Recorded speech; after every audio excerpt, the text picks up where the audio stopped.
জাবালে নূর। জাবালে নূর আল্লাহ তাআলার নাজিল করা পবিত্র কোরআনের প্রথম আলোয় আলোকিত পাহাড়, যে পাহাড়ের গুহায় প্রিয় নবী হজরত মুহাম্মদ সাল্লাল্লাহু আলাইহি সাল্লাম ওহী ধ্যানমগ্ন থাকতেন। বিশ্বব্যাপী যে পাহাড়কে গারে হেরা বা হেরা গুহা নামেই মানুষ চেনে, জাবালে নূরে যে গুহায় বিশ্বনবী সাল্লাল্লাহু আলাইহি সাল্লাম ধ্যানমগ্ন থাকতেন, সেখানে ওঠা একদমই সহজ ছিল না। তখনকার সময়ে ছিল না কোনো ওঠার সহজ পথ। সেখানে নিয়মিত খাবার পৌঁছে দিতেন উম্মাহাতুল মুমিনিন হজরত খাদিজাতুল কুবরা রাদিয়াল্লাহু তাআলা আনহা। এই পাহাড়ে ওঠার জন্য আমার সাথে আরও সফরসঙ্গী ৮ জন, যার কনিষ্ঠ সদস্য আমার ছোট কন্যা তাসনিম, সে প্লেতে পড়ে, আর মালিহা তৃতীয় শ্রেণীতে পড়ে। উম্মাহাতুল মুমিনিন হজরত খাদিজাতুল কুবরা রাদিয়াল্লাহু তাআলা আনহা এই পাহাড়ে নিয়মিত আসতেন। সেটাকে স্মরণ করে আমার স্ত্রী ইচ্ছা ও সাহস পোষণ করলেন এই পাহাড়ে ওঠার জন্য, সাথে আমার ৩ কন্যা। ওঠার সময় অনেকে বাচ্চাদের দেখে উঠতে না করলেন, কিন্তু যখন আমরা নামছিলাম তখন সবাই আমার কন্যাদের বাহবা দিচ্ছিলেন। আমার বাচ্চাদের পাহাড়ে উঠতে সহযোগিতা করেন আমার সফরসঙ্গী হাফেজুল ইসলাম, হাফেজ নজরুল ইসলাম, হাফেজ হাফিজুল হাসান ও শায়েখ সারওয়ার জাহান। তাদের প্রতি কৃতজ্ঞতা। বর্তমানে যেখানে উঠতে শক্তিশালী ও সামর্থ্যবান মানুষের প্রায় ১ ঘন্টারও বেশি সময় লেগে যায়, এই পর্বতের উচ্চতা ৬৪২ মিটার। পাহাড়ের চূড়ায় উঠতে বেশ কয়েকবার বিশ্রাম নিতে হয়, আর রৌদ্রের তীব্রতা তার বলার অপেক্ষা রাখে না। ওঠার সময় কষ্টটা বোধ হয় তীব্র রোদে আর তৃষ্ণায়। ওঠার পথে কয়েকবার খেলাম লেবুর শরবত, প্রতি গ্লাস ৩ রিয়াল। এই পাহাড় থেকে নিচের মানুষগুলোকে পিঁপড়ার মতো দেখায়।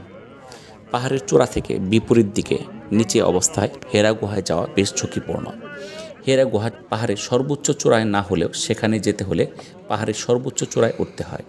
সেখানে ওঠা ছাড়া হেরা গুহায় যাওয়ার কোনো বিকল্প পথ নেই।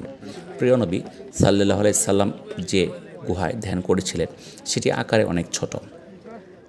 সেখানে একজন সুঠামদেহী মানুষ ঠিকভাবে নড়াচড়া করতে কষ্ট হয়। অনেকেই প্রিয় নবী সাল্লাল্লাহু আলাইহি সাল্লাম এর স্মৃতি বিজড়িত এই পাহাড় দেখতে যায় এবং হেরা গুহায় বসে নামাজ আদায় করেন। সেখানে একজনই বেশি লোক নামাজ আদায় করা কষ্টকর হয়ে যায়।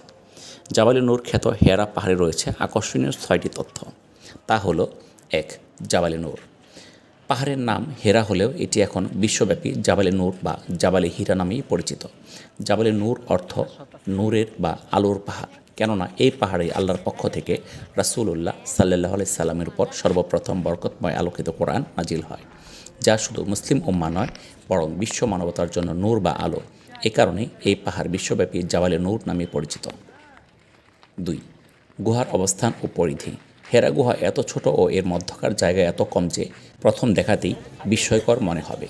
এই স্থানে রাসূলুল্লাহ সাল্লাল্লাহু আলাইহি সাল্লাম ধ্যানে মগ্ন থাকতেন, যা লম্বায় ৪ মিটার এবং প্রস্থে ১.৫ মিটার। উচ্চতায় ভালোভাবে সোজা হয়ে দাঁড়ানো কষ্টকর, যদিও সমতল থেকে পুরো পাহাড়টির উচ্চতা ১০০০ ফুটেরও বেশি। ৩. প্রথম কোরআন নাজিল। এই পাহাড়ের চূড়া সংলগ্ন হেরা গুহায় ৬১০ খ্রিস্টাব্দে আল্লাহ তাআলা পবিত্র কোরআনুল কারীম নাজিল করেন, যদিও এর আগে প্রিয় নবী সাল্লাল্লাহু আলাইহি সাল্লাম অনেক সত্য স্বপ্ন দেখতেন, যা ওহীর সমতুল্য। ৪. জিবরিল আলাইহিস সালাম এর সাথে প্রথম সাক্ষাৎ। পাহাড়ের হেরা গুহায় ধ্যানমগ্ন থাকা অবস্থায় সর্বপ্রথম হজরত জিবরিল আলাইহিস সালাম কোরআনের ওহী নিয়ে হাজির হয়েছিলেন। প্রিয় নবী সাল্লাল্লাহু আলাইহি সাল্লাম বর্ণনা করেন, এক রাতে তাহাজ্জুদের সময় মানুষের আকৃতিতে একজন ফেরেশতা প্রিয় নবীর কাছে আসেন এবং রাসূলুল্লাহ সাল্লাল্লাহু আলাইহি সাল্লামকে বলেন, পড়ুন। উত্তরে রাসূল বলেছেন, আমি পড়তে জানি না। তারপরও ফেরেশতা তাকে আরও ২ বার পড়ার অনুরোধ করেন। সে ২ বারই একই উত্তর দেয়। শেষ পর্যন্ত ফেরেশতা হজরত জিবরিল আলাইহিস সালাম কোরআনের ৯৬ নম্বর সূরার প্রথম ৫ আয়াত পড়লেন। এই ছিল প্রিয় নবীর প্রতি হেরা গুহায় প্রথম ওহী। তিনি শুরুতে পড়েছিলেন, যার অর্থ, পড়ুন আপনার পালনকর্তার নামে, যিনি সৃষ্টি করেছেন মানুষকে জমাট রক্ত থেকে। পাঠ করুন আপনার পালনকর্তা মহাদয়ালু, যিনি কলমের সাহায্যে শিক্ষা দিয়েছেন মানুষকে, যা সে জানত না। ৫. জাবালে নূর খ্যাত এই সেই ঐতিহাসিক গুহা যেখান থেকে ওহী লাভের মাধ্যমে প্রথম শুরু হয়েছিল রাসূলুল্লাহ সাল্লাল্লাহু আলাইহি সাল্লামের নবুয়তি দায়িত্ব পালনের কঠিন জীবনের শুভ সূচনা।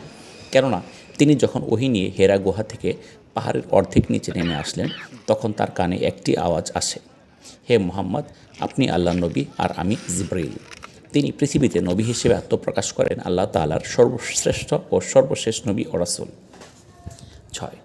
হেরা পাহাড়ের সেই কঠিন রাত যেদিন প্রথম জিবরিল আলাইহিসসালাম ওহী নিয়ে আসলেন, সেই রাতটি ছিল প্রিয় নবী সাল্লাল্লাহু আলাইহি সাল্লামের জন্য কঠিন রাত। সেই রাতে হযরত জিবরিল আলাইহিসসালাম বিদায় গ্রহণ করার আগ পর্যন্ত প্রিয় নবী যেদিকেই তাকাতেন দেখতেন জিবরিল আলাইহিসসালাম সব দিক থেকেই সামনে দাঁড়িয়ে আছেন, আর এতে তিনি ভয় পেয়ে গিয়েছিলেন।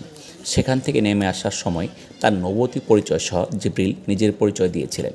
তারপর প্রিয় নবী সাল্লাল্লাহু আলাইহি সাল্লাম হেরা গুহা থেকে নিজ ঘরে ফিরে আসলেন এবং আম্মাজান খাদিজাতুল কুবরা রাদিয়াল্লাহু তাআলা আনহাকে বললেন, আমাকে কম্বল দ্বারা আবৃত করে দাও এবং জড়িয়ে ধরো। হেরা গুহা থেকে কোরআনের প্রথম ওহী নাজিল হওয়ার পর থেকে দীর্ঘ 22 বছর 5 মাস 14 দিন সময়ে মানব জাতির জন্য সংবিধান হিসেবে প্রিয় নবী সাল্লাল্লাহু আলাইহি সাল্লামের কাছে ওহী নাজিলের মাধ্যমে পুরো কোরআনুল কারীম অবতীর্ণ হয়, যার সূচনা হয়েছিল এই জাবালে নূর থেকে। এখানে আল্লাহ তাআলা আমাকে দ্বিতীয়বারের মতো ওঠার সুযোগ দান করেছেন, এই জন্য আল্লাহর নিকট শুকরিয়া আদায় করছি, আলহামদুলিল্লাহ। আল্লাহ তাআলা আপনাদেরকে সহ এখানে আসার সুযোগ দান করুন, আমিন। আসসালামু আলাইকুম ওয়া রাহমাতুল্লাহি ওয়া বারাকাতুহু।